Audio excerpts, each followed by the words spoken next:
사도심정으로 신앙 고백 드리겠습니다. 나는 전능하신 아버지 하나님 천지의 창조주를 믿습니다. 나는 그의 유일하신 아들 우리 주 예수 그리스도를 믿습니다. 그는 성령으로 잉태되어 동정녀 마리아에게서 나시고 본디오 빌라도에게 고난을 받아 십자가에 못 박혀 죽으시고 장사된 지 사흘 만에 죽은 자 가운데서 다시 살아나셨으며 하늘에 오르시어 전능하신 아버지 하나님 우편에 앉아 계시다가 거기로부터 살아있는 자와 죽은 자를 심판하러 오십니다.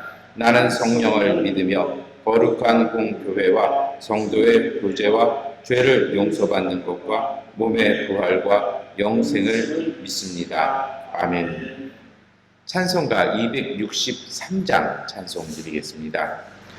이 세상 험하고 나 비록 약하나 그 길도 힘쓰면 큰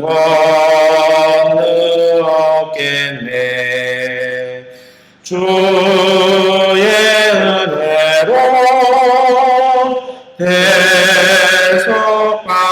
대속받아서 비와 같이 붉은 죄는 같이 이겠네.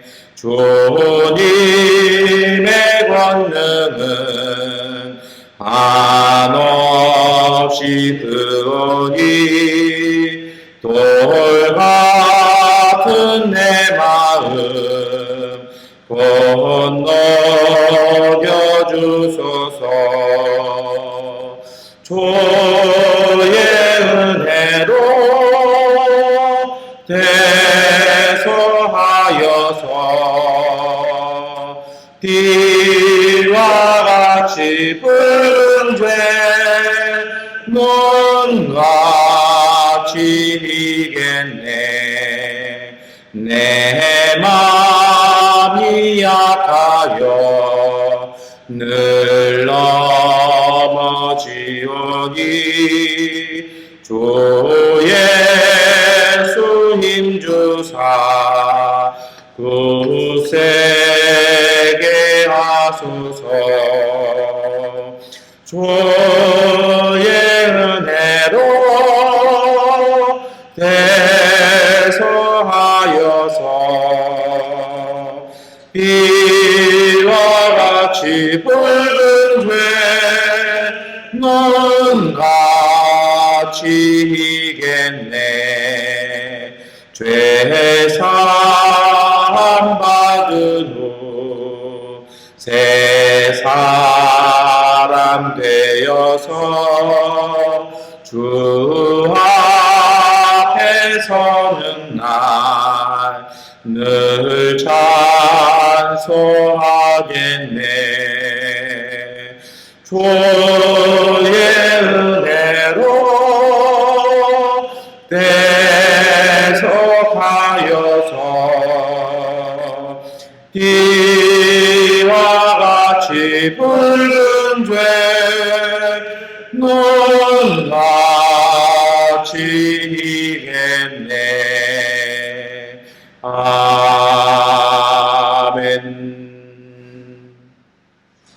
요한복음 7장 1절부터 2절, 25절부터 30절까지의 말씀 세번역본 성경으로 함께 읽겠습니다. 그 뒤에 예수께서는 갈릴리를 두루 다니셨다. 유대 사람들이 자기를 죽이려고 하였으므로 유다의 지방에는 돌아다니기를 원하지 않으셨다. 그런데 유대 사람의 명절인 초막절이 가까워지니 예루살렘 사람들 가운데서 몇 사람이 말하였다. 그들이 죽이려고 하는 이가 바로 이 사람이 아닙니까? 보십시오. 그가 드러내놓고 말하는데도 사람들이 그에게 아무 말도 못합니다. 지도자들은 정말로 이 사람을 그리스도로 알고 있는 것입니까? 우리는 이 사람이 어디에서 왔는지를 알고 있습니다. 그리스도가 오실 때에는 어디에서 오셨는지 아는 사람이 없을 것입니다. 예수께서 성전에서 가르치실 때 말씀하셨다. 너희는 나를 알고 또 내가 어디에서 왔는지를 알고 있다. 그런데 나는 내 마음대로 온 것이 아니다. 나를 보내신 분은 참되시다. 너희는 그분을 알지 못하지만 나는 그분을 안다. 나는 그분에게서 왔고 그분은 나를 보내셨기 때문이다. 사람들이 예수를 잡으려고 하였으나 아무도 그에게 손을 대는 사람이 없었다. 그것은 그의 때가 아직 이르지 않았기 때문이다. 아멘. 네, 우리 요한복음 7장 말씀 읽으셨습니다. 아무래도 이번 주간은 베드자다하고 아주 인연이 긴 것 같습니다. 왜냐하면 오늘 우리가 읽은 말씀도요, 어제에 이어서 그 베자다에서 벌어졌던 그 연못에서 벌어졌던 치유의 사건에 계속 같은 흐름으로 이어져 가고 있습니다. 예수님께서 성전에서 이렇게 사람들하고 논쟁이 붙었죠. 우리가 어제 살펴보았는데요.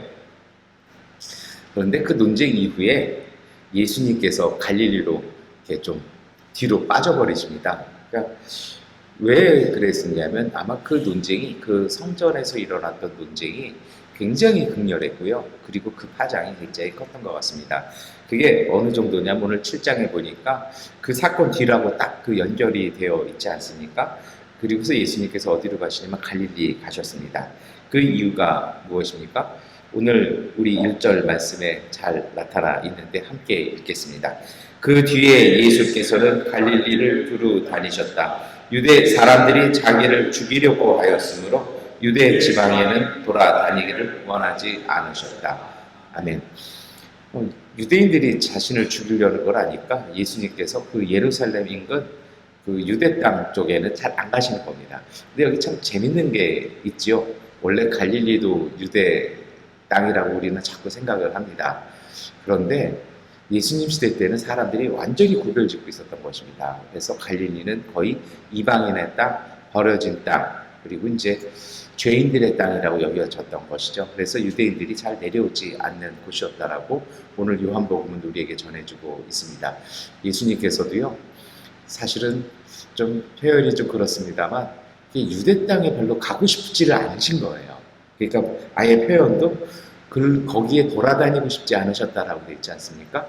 이게 좀 표현이 우리가 이해하기는 어렵지만 이거를 딱 한 단어로 가져오면 어떤 거냐면 두려움이라는 겁니다. 거기 별로 가고 싶지 않은 거죠. 왜냐하면 거기 갔다가 무슨 일이 벌어질지 모르셨던 것 같습니다. 그런데 그래서 한동안은 예수님께서 유대 땅, 유대 사람들 잘 안 만나고 갈릴리, 그러니까 본인의 본거지라고 생각하고 추종자들이 있었던, 또 제자들이 있었던 그 지역만 이렇게 다니신 것 같습니다. 그런데 문제는요, 2절입니다. 2절 말씀 우리가 함께 읽겠습니다. 그런데 유대 사람의 명절인 초막절이 가까워지니, 예, 우리가 잘 아는 것처럼 유대 남자들은요, 그 사개의 명절에는요 반드시 예루살렘 성전에 가야 합니다. 그것이 그 시대의 신앙이었고 그 시대의 경건이기도 했습니다. 근데 문제는 뭐냐면 초막절에 예루살렘 성전 가려면 그게 유대 땅이잖아요. 그리고 예루살렘 성전은 그 성전에서 사건이 터졌는데 거기를 다시 우리 표현으로 빼도 박지도 못하는 거고 무슨 외나무 다리에서 만나는 격이 되어버리는 것입니다. 사실은 그런 것 같아요. 요 1절과 2절 사이는 꽤 간격이 된 것 같습니다. 그리고 나서 어떻게 합니까? 예수님께서는 올라가십니다. 올라가셔서 전처럼 그러니까 요한복음 5장에서 보여주셨던 행동들을 여지없이 그대로 해내십니다. 이러한 예수님의 변화 어디서 나왔을까요? 사실은 이것이 성서를 읽어가는 사람들이나 영성 공부하는 사람들에게 있어서는 오랫동안의 화두였습니다. 요한복음서에서는요, 예수님께서 왜 올라가셨는지 그런 부분은 잘 드러나 있지는 않습니다. 그런데 교회의 전통과 많은 사람들은요, 예수님의 행적으로 보아서 이러한 변화, 이러한 결정, 그리고 이렇게 방향성을 바꾸는 결정은 예수님은 항상 기도를 통해서 이루어내셨다라는 것입니다. 그래서 곧 십자가를 지시기 전에도요, 예수님께서 감람산 그 기도 장소에 가셔서 기도하시는 것을 통해서 고난을 당하시기로 결정, 그것을 받아들이기로 결정하시고 그 체포하러 온 사람들이 기다리고 있는 그곳으로 내려가실 때도 예수님은 기도를 하셨습니다. 그래서 성서를 읽어나가는 사람들의 입장에서는 예수님의 평소 하시던 대로 예수님은 기도를 통해서 나가셨다라는 것입니다. 근데 좀 이렇게 하기에는 근거는 좀 많이 희박합니다. 그런데 오늘 본문이 우리에게 알려주는 것은 그 사실이 또 다른 곳에 있죠. 그것이 25절부터의 우리가 읽었던 말씀들입니다. 그분이 예루살렘에 올라가셔서 하신 일은 그분이 하셔야 했던 일들, 하나님께서 예수님에게 맡기셨던 그 일을 예수님은 다시 시작하신다는 것입니다. 오늘 이 사순절에 오늘의 이 말씀을 읽어나가는 이유는 이렇습니다. 첫 번째로는요, 오늘 우리도 살다 보면 뭔가 마음에 와닿지 않는 것들이 있습니다. 왠지 거기는 피하고 싶은 것도 있고, 그 사람 만나고 싶지 않고, 그 일은 하고 싶지 않고, 그곳은 가고 싶지 않을 때가 있습니다. 그런데 참 묘하게 꼭 가야 할 때가 생깁니다. 그럴 때 우리 사이에 일어나는 생각이나 느낌, 감정이 무엇입니까? 그것은 두려움일 것입니다. 그런데 여러분, 저는 분명히 오늘 이 아침 새벽 예배 기도 시간에 말씀드리고 싶은 것이 있습니다.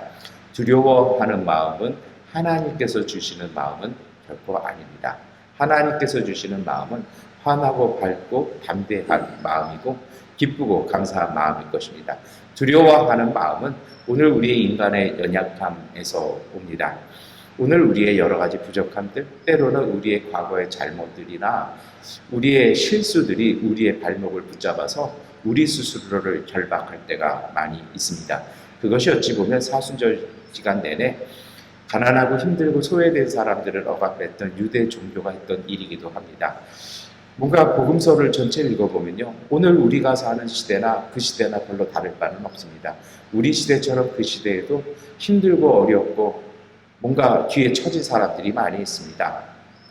그런데요, 정말 똑똑한 사회학자들이 연구하는 결과는요, 그런 것들이 개인적인 책임도 있겠지만 그 주된 원인은 뭔가 시스템이나 이 사회의 잘못된 구조 속에서 그런 것들이 벌어진다는 것입니다. 그런데 세상의 이 시스템은 그렇게 되면 이 시스템이 잘못돼서 매일같이 뜯어고치면 이 세상이 어떻게 유지되겠습니까? 라는 이유로 그것을 시스템의 문제가 아니라 그 속에서 적응하지 못했거나 그것을 제대로 따라가지 못했던 사람의 잘못으로 그 책임으로 돌려버릴 때가 참 많다라는 것입니다. 원래 이런 생각이 그렇게 주도적이진 않았습니다. 그런데 사람들이 18세기, 19세기가 되면서 뭔가 이 자본주의가 들어오고 이윤과 돈이 지배하는 그것이 더 공교해지는 시대가 되면서 이런 의식은 강해졌다는 것입니다. 이런 시대를 뒷받침하는 논리가 있습니다. 지금은 거의 그것을 진실로 여겨지는 다윗의 진화론이었고 진화론의 중심이 되는 약육 방식입니다. 먹히는 것은 약했기 때문이라는 것입니다. 살아남는 것은 강했기 때문이라는 것입니다. 그런데 그러한 사회 속에서 약하고 뒤로 처진 사람은 죄인이 될 수밖에 없고 스스로 잘못으로 뒤처졌다라고 생각할 수밖에 없는 올무에 빠집니다. 그러나 하나님께서 만든 세상은 그런 세상이 아닙니다. 약하기에 보호받아야 되고 강하기에 누군가를 지켜줘야 되는 그렇게 공존하며 공생하는 그러한 세상이 하나님께서 만드신 세상이었습니다. 그래서 예수님 시대나 우리 시대나 무언가 잘못하면 그게 다 내 책임 같고 뭔가 새로운 것을 도전하고 뭔가를 바꿔보려고 하면 과거에 내 잘못, 내 실수가 또다시 발목을 잡아서 우리 스스로도 마음속에 두려움 때문에 당당하게 서지 못할 때가 참 많이 있다는 것입니다. 이러한 두려움은 우리의 책임도 아닙니다. 우리에게 그런 마음이 있고 그렇게 무엇인가 스스로 연약해지기 시작하면 악마는 오늘 우리 가운데 와서 두려움이라는 그 생각, 그 마음을 우리의 사고 속에, 우리의 생각 속에, 우리의 행동 속에 집어넣습니다.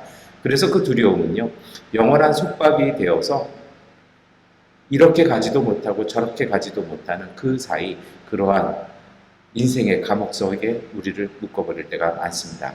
하나님은 오늘 우리에게 두려움을 주시지 않습니다. 물론 하나님께서 주시는 두려움도 있죠.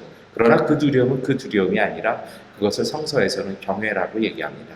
하나님을 만났기에 그 두려움, 하나님 앞에서의 그 두려움은 앞으로 나가게 하는 힘이 있습니다. 내가 이대로 있어서는 안 되겠구나.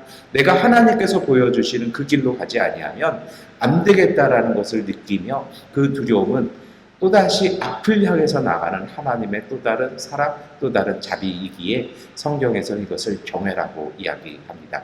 대체로 두려워하는 마음은 악이 우리에게 주는 마음이고 그것은 또 하나의 속임수일 수밖에 없다는 것입니다. 괜히 38년 된 병자 한번 고쳐주었다. 예수님은 모진 고역을 치렀습니다. 한동안 예수님도 유대 땅 가려고 하지 않으셨던 것 같습니다. 그러나 이제 다시 가야 할 때가 되었습니다. 그리고 예수님은요 다시 올라가기 시작하십니다. 그분의 마음속에 있었던 두려움과 여러 가지 불편함들을 뒤로 하시고 예수님은 예루살렘에 올라가십니다. 왜 가셨을까요? 단순히 기도해서 응답받고 은혜 받으셔서 용기를 얻어 가셨을까요? 그것이긴 뭔가 부족합니다.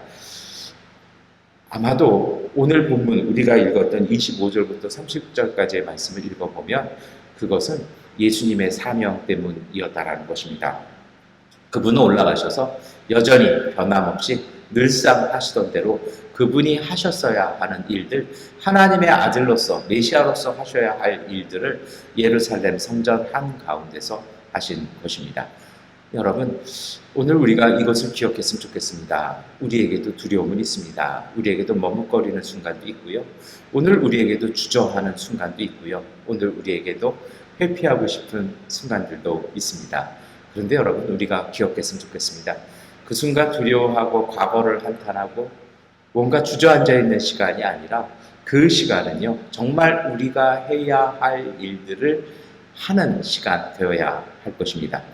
예수님은 항상 그러셨던 것 같습니다. 요한복음 7장이면 요한복음 전체에서 앞부분에 해당합니다. 어찌 보면 이와 똑같은 사건이 앞에도 나오고 뒤에도 나오는 그런 구조를 가지고 있습니다. 뭔가 두려움이 생기고 뭔가 주저할 때 예수님은 엎드리셨습니다. 그리고 엎드려 기도하시면서 사실 그 기도 가운데 하나님께서 무엇이라 말씀하신 것도 없고 성령께서 오셔서 무엇이라 말씀하신 것도 없습니다. 변화산에서 일어났던 일처럼 모세나 엘리야가 내려와서 예수님께 힘내라고 우리가 함께 하겠다라고 이야기한 것도 없습니다. 그런 건 기대도 하지 않을 수 있습니다. 심지어 제자들마저도 함께 기도해달라고 했던 제자들마저도 한쪽에서 피곤해서 자고 있는 그런 마음 아픈 현실 속에서 예수님의 결론은 항상 같습니다. 그것은 내가 부름받은 대로 내가 해야 할 일들을 내 사명을 하겠다라는 것입니다. 여러분, 이것이 저는 믿음이라고 생각합니다. 오늘 우리의 삶 속에서도 두려움은 오늘 우리를 붙잡습니다. 오늘 우리를요 주저앉힙니다. 25절부터 이야기들이요. 사람들이 수근수근하지 않습니까? 저 사람, 그 성전 사람들이 죽이려던 사람 저 사람 아니냐라는 것입니다.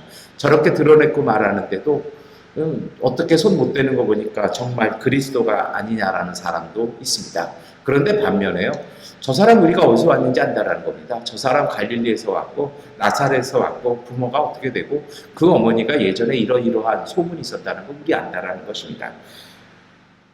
거기다가 어떤 사람은요 더 아주 집요하게 얘기합니다.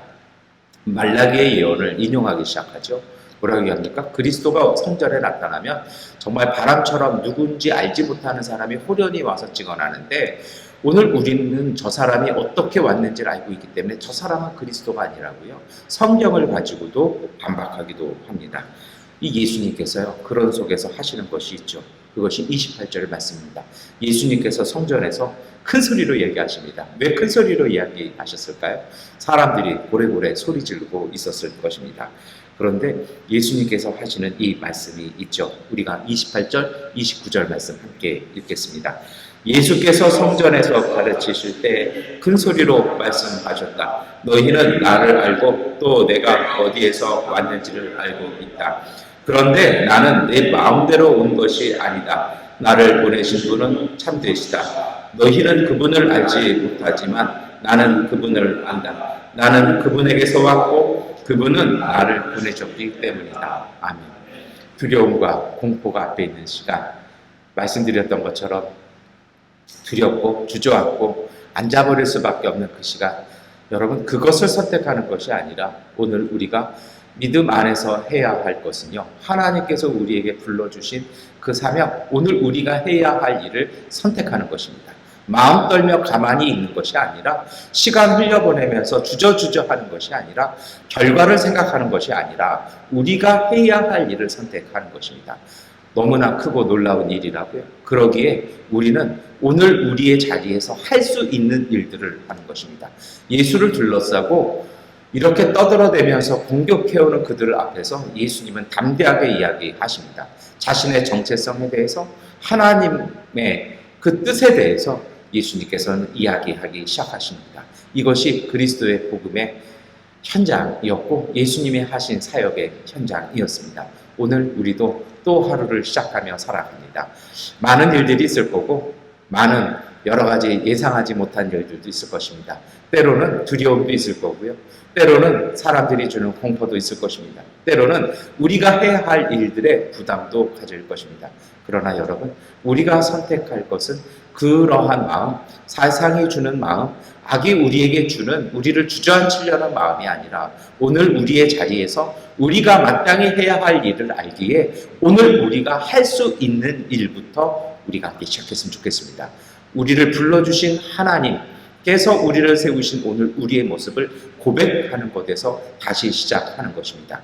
그래서 예수님께서도 성전에서 자신을 보내신 하나님에 대해서 이야기하며 증언하는 것에서 예수님은 초막절의 성전 사역을 시작하고 계십니다. 여러분, 오늘 우리도 다시 거기에서 시작하는 것입니다. 그것이 오늘 우리의 기도고 오늘 우리의 믿음이고 우리의 삶입니다.